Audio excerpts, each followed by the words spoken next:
नमस्कार, आप देख रहे हैं 4 PM और मैं हूं आपके साथ निधि तिवारी। देश की मोदी सरकार को ये बिल्कुल भी पसंद नहीं है कि कोई भी उस पर सवाल उठा सके, फिर चाहे वो मीडिया हो या फिर कोई शख्स। तभी पिछले 9 साल से देश का चौथा स्तंभ कहे जाने वाले मीडिया जगत के अधिकांश न्यूज चैनल्स अपना कर्तव्य भूलकर सरकार की चापलूसी में जुट गए हैं। इसीलिए उन्हें अब मीडिया नहीं बल्कि गोदी मीडिया कहा जाने लगा है। लेकिन अब मोदी सरकार सिर्फ इतने से ही संतुष्ट नहीं है, इसीलिए अब सरकार सोशल मीडिया पर भी अपना नियंत्रण चाहती है। नए IT रूल्स में परिवर्तन करके मोदी सरकार YouTube और Facebook पर पड़ने वाले वीडियोस और खबरों की भी जांच करेगी और अगर उसे सही पाएगी तभी उसे चलाने की अनुमति दी जाएगी। जी हाँ, दरअसल सरकार इसकी जांच करेगी कि कोई खबर सरकार के खिलाफ तो नहीं है। ये जांच भी कोई और नहीं बल्कि PIB फैक्ट चेक यानी कि press information bureau fact check करेगा, जो खुद एक सरकारी एजेंसी है।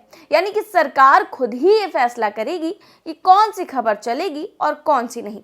मतलब साफ है कि अब सोशल मीडिया यानी कि फेसबुक और यूट्यूब पर भी अब सरकार से सवाल नहीं पूछ सकते, क्योंकि क्या सही है और क्या गलत इसका फैसला भी खुद सरकार ही करेगी।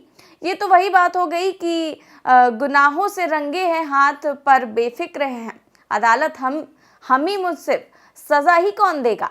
सरकार के इस फैसले के बाद अब ये तो साफ है कि ये प्रतिबंध हम जैसे लोगों के लिए ही लगाया गया है, जो अभी तक YouTube या Facebook पर अपने वीडियोस के जरिए सच दिखाकर सरकार पर सवाल उठाते थे। लेकिन अब साहेब को ये भी गंवारा नहीं है। मुझे तो यही नहीं समझ में आता कि आखिर साहेब को सच और सवालों से इतना डर लगता क्यों है। अब तक आप मेन स्ट्रीम मीडिया में ये देखते रहे हैं कि किस तरह से सरकार की भक्ति की जाती है, किस तरह से प्रधानमंत्री मोदी के एक 15 मिनट के रोड शो को गोदी मीडिया द्वारा मेगा रोड शो और 2024 से पहले मोदी का शक्ति प्रदर्शन करार दिया जाता है। वैसे ये कोई पहला मौका नहीं है, इससे पहले भी कई मौकों पर गोदी मीडिया द्वारा इस तरह की चापलूसी की जा चुकी है। वहीं दूसरी तरफ जो चैनल्स या मीडिया संस्थान सरकार से सवाल कर देते हैं, उन पर सरकार अपने पालतू तोतों को छोड़ देती है या फिर उन्हें देशद्रोही और देश विरोधी जैसे टैग दे दिए जाते हैं। लेकिन अब मोदी सरकार यही का सोशल मीडिया पर भी करने जा रही है। यानी कि अब YouTube और Facebook पर हम जैसे चंद लोग जो बेबाकी से अपनी बात रखते हैं और सच को दिखाकर सरकार से सवाल करते हैं, अब ये भी उन्हें मंजूर नहीं है। YouTube पर इस तरह की पत्रकारिता की बढ़ती लोकप्रियता और लगातार सरकार पर उठते सवालों से देश के यशस्वी प्रधानमंत्री जी इस कदर डर गए हैं कि अब वो इसको भी अपने अंडर में करना चाह रहे हैं और यहाँ भी सच की आवाज़ को दबाना चाहते हैं।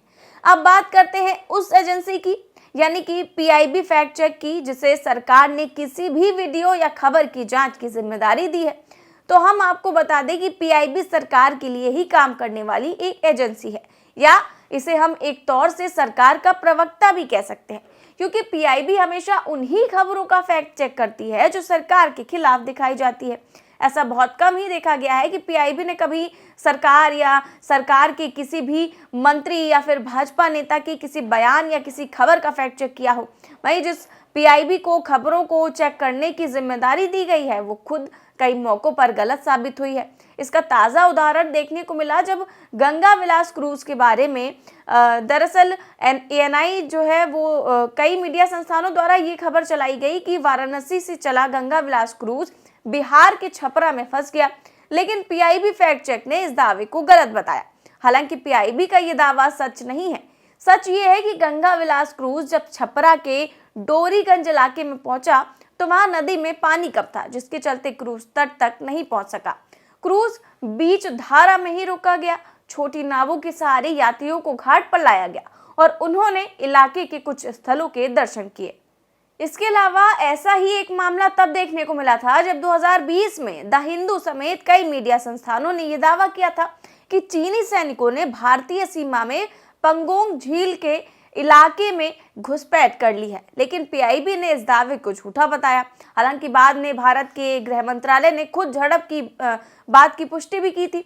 इसके अलावा चाइनीज ऐप और कई मुद्दों पर PIB फैक्ट चेक के दावे गलत साबित हुए हैं। ऐसे में PIB पर यह भरोसा कैसे किया जा सकता है कि पीआईबी बिल्कुल निष्पक्ष रूप से ही फेसबुक और यूट्यूब पर पड़ने वाले वीडियोस और खबरों को सही जांच करेगा।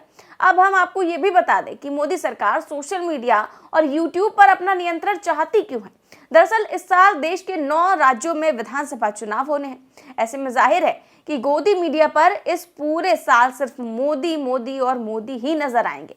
चारों ओर आपको सरकार का बखान, सरकार ने ये किया वो किया, पीएम मोदी के बोलते ही माहौल बदल गया, जैसी तमाम तरह की खबरें देखने को मिलेंगी।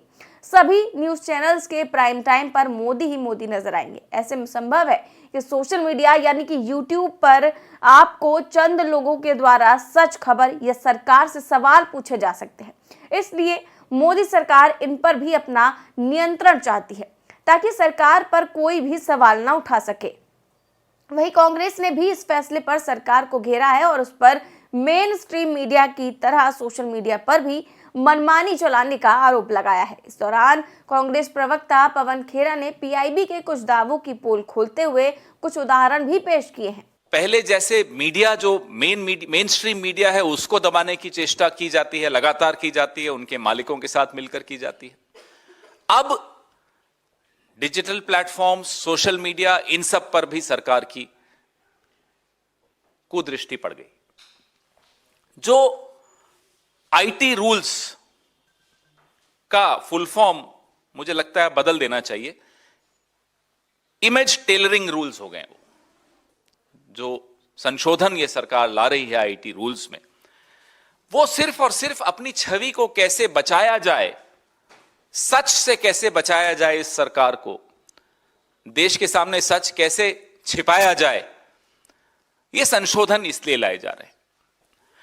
तो आईटी नियम 2021 में जो संशोधन का जो मसौदा है, उसके परामर्श की तारीख इन्होंने 25 जनवरी तो कर दी, लेकिन चालाकी से उसमें कुछ 2 लाइनें जोड़ दी। वो मैं लाइनें पढ़ता हूं कि कोई भी समाचार रिपोर्ट जिसे पत्र सूचना कार्यालय पीआईबी के फैक्ट चेकिंग यूनिट द्वारा झूठा, बेबुनियाद या नकली माना जाएगा, उसे सरकार द्वारा सोशल मीडिया, ऑनलाइन वेबसाइट्स और ओटीटी प्लेटफॉर्म से हटाया जा सकता है।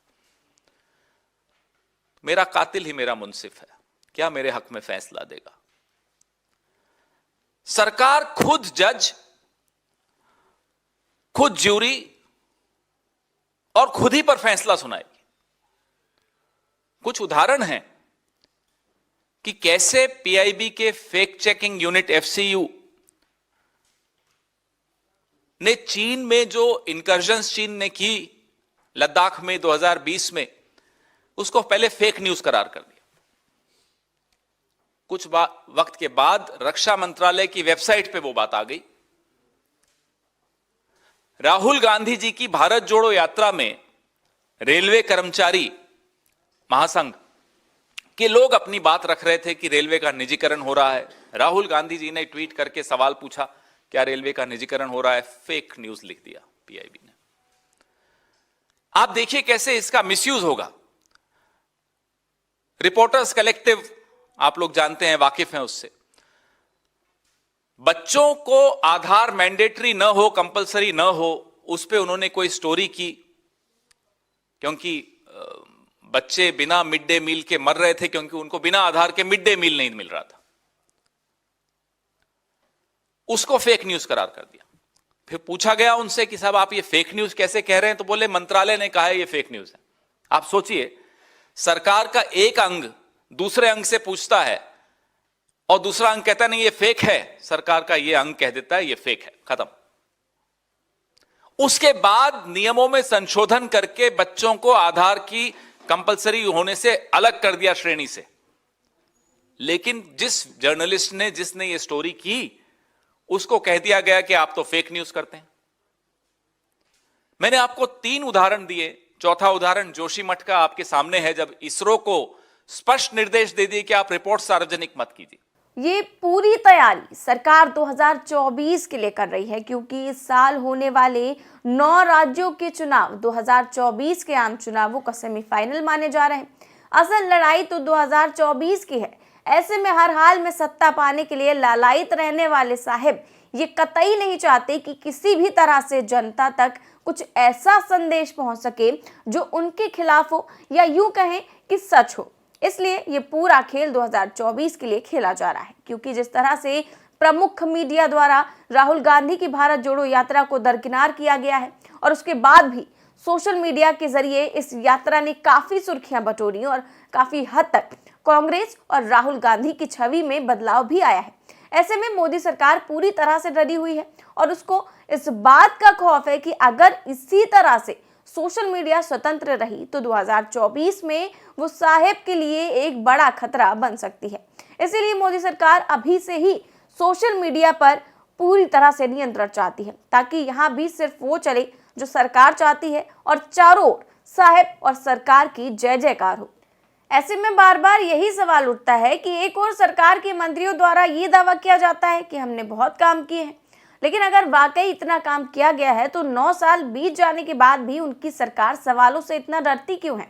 और डरती भी इतना है कि आज तक कभी साहेब ने प्रेस कॉन्फ्रेंस तक नहीं की और ना ही किसी के सवालों का कोई जवाब दिया। साहेब आते हैं और अपनी बात कहकर चले जाते हैं। वो सच को सुनना ही नहीं चाहते और ना ही देखना चाहते हैं। फिलहाल सरकार का ये डर अब एक बार फिर से सामने आ गया है और अब सरकार किस तरह और किन चैनल्स पर शिकंजा कसती है ये तो देखने वाली बात होगी। फिलहाल इस खबर में बस इतना ही। देश और दुनिया की तमाम बड़ी खबरें जानने के लिए देखते रहिए 4PM न्यूज़ नेटवर्क। नमस्कार।